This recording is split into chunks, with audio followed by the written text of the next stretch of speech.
Oh, no, look what you've done. You made a fool of everyone.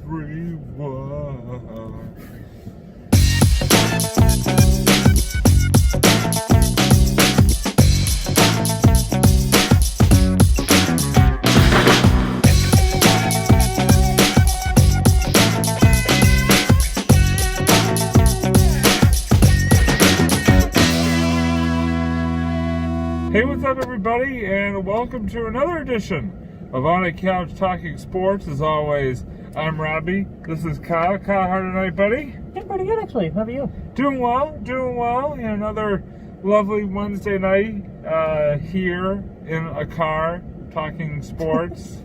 Yeah, it'll be a while till it's actually on a couch, I think, talking sports, realistically. Probably gonna be a little while longer, but you know. We're making the best of it, you know, and we're just happy to be with you guys, and we hope you're all doing well out there. And so what we want to do is that this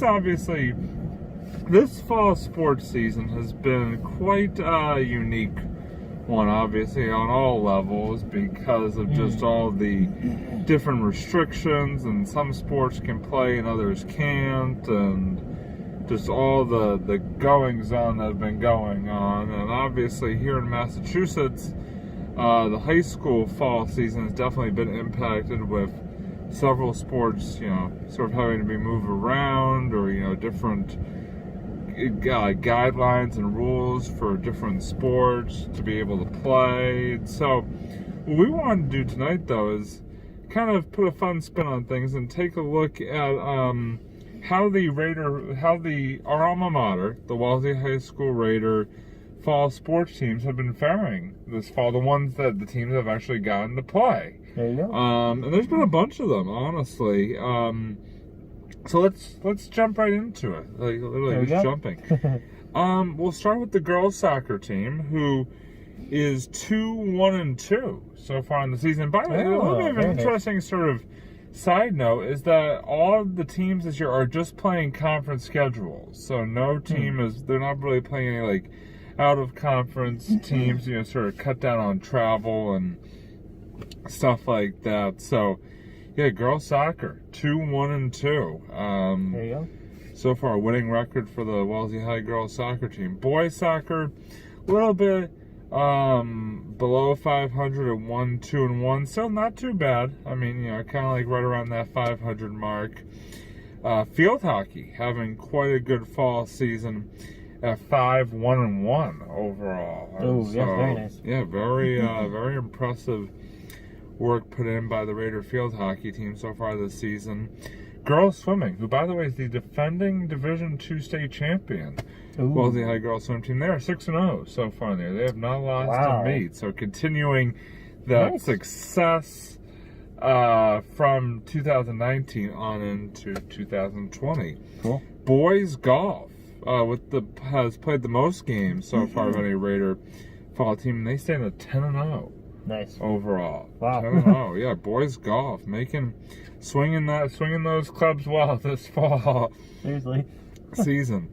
And then a sport or sort of area that will be kind of more up Kyle's alley, the cross country teams at Wellesley High School. The boys cross country team 3-1 so far on the year, and the girls 2-1 so far on the year. So both pretty good records for the there you go. The Wellesley High boys and girls cross country team. So big shout out to all those teams. And Kyle, just wanted to sort of, now hearing all those records, just wanted to sort of get your reaction to hearing the goings on of the Wellesley High fall sports teams. No, honestly, it sounds like all really solid starts, I think, for pretty much all the teams. And you know, I'm really happy for them that they got the chance to compete this fall, because, you know, with a lot of stuff that's going on, I'm really glad that they were able to. It seems like that they were able to find a way to really make it work, and it's nice to have extracurricular activities, you know. And I don't know how the high school is doing it when it comes to learning, if they're doing remote or if they're doing hybrid. Wellesley High is doing hybrid, yeah. Wellesley Hybrid. He loves it. But so But okay, so while the kids aren't going to be able to go physically into school for the whole year, it's really nice that they do get the chance to at least compete in some of their the sports that they've been doing. And yeah, that's really nice. It really I think that really helps throughout. Especially I think that's going to help in the fall and especially for the upcoming winter for all the I just think it's nice to have a sport, that you can just kind of play, you can compete in, and you really have something to look forward to, every week. It's really good. Yeah, definitely. And you've got to feel good for all the seniors as well, who, we're definitely so nervous about, are we going to be able to play our final season of high school sports? And they've been able to, which has been awesome. So they got that chance. That's great. Good to be able to sort of cap off that career. Yeah. For sure. So, so good job, Wellesley High teams, and best of luck in the remainder. I know there's a couple weeks left this fall sports season, so best of luck to all of you sort of in the final few games, and keep going strong. Definitely. So, we're rooting for you guys. Yeah, go Raiders. Raider for life. So what we want to do now is sort of move on to the second half of our regularly scheduled programming with our two lovely segments that we do. And this week we're going to start with Kyle with another rousing edition of the Stooge Review. So Kyle, take it away. All right. So being that at the beginning of November, I wanted to close off, kind of round off the whole Halloween season, because we were, really talking about a lot of horror and costumes. Oh, by the way, hope everybody had a good Halloween. I don't know yeah. what you did, or if you did anything, hope it was a good holiday for you. Yeah, even if just dressed up for the fun of it with your family or friends or whatever, then hey. More power to you. That's good. And tell us your costumes too. If you guys had any really cool, creative costumes you guys had this year, then throw in the comments. We like to hear everyone's. Drop it in the comments, man. Yeah. Anyway, sorry. or on Facebook. Hey, what do you doing? Yeah. So I wanted to talk about this show that I finished watching called The Haunting of Bly Manor. So it's from the same maker of The Haunting of Hill House. Hill House is a really great horror series. It was that series really balanced a really good story, great characters, and very effective creepiness, very effective scares. It really brought that whole tension throughout. Haunting of Bly Manor is it's kind of different. It's interesting because it's from the same creator. This time, instead of taking place in Hill House, which was I think in like Massachusetts somewhere, and the house itself was like very creepy. This show actually takes place in England, in a place called Bly Manor. I don't know if this place actually exists in real life or not, but and it really had kind of a different feel because the house itself had a very different kind of creepiness, which I really appreciated. It wasn't the same type of creepiness as the other series, and a lot of the cast had returned from that other series. And it's made from the same creator, Mike Flanagan. He directed all the episodes, I believe. And so basically, the story it's about this au pair who comes in to babysit for these two kids. And this series is actually an adaptation of The Turn of the Screws. If any of you guys have read or seen any of the classic movies or books or anything like that,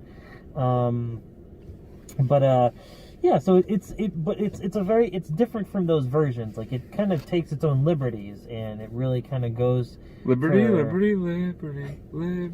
Sorry, I know. Couldn't help myself. Sorry. Intercut random YouTube commercial now. Sorry. That was perfect. So it's interesting because I thought the story was really good this time around. I actually may have even liked the story a little bit better. But I didn't think it was as creepy as The Haunting of Hill House. This show is definitely more about the characters, and it's definitely more about the situations and how everyone kind of came to be where they are.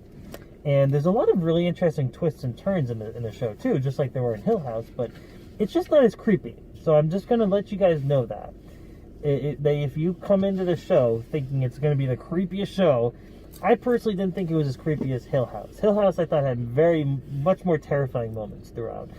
This show does have some creepy moments, but it really, I think, focuses. It kind of like restrains, I think, itself in the creepy territory. Or in the more like horrific, I guess, territory in certain ways.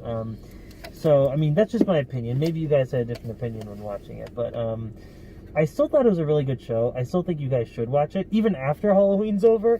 It's just got a really great story, and once you kind of see what's going on with everything, once you see all the twists and turns, and it really is, I think, a great story.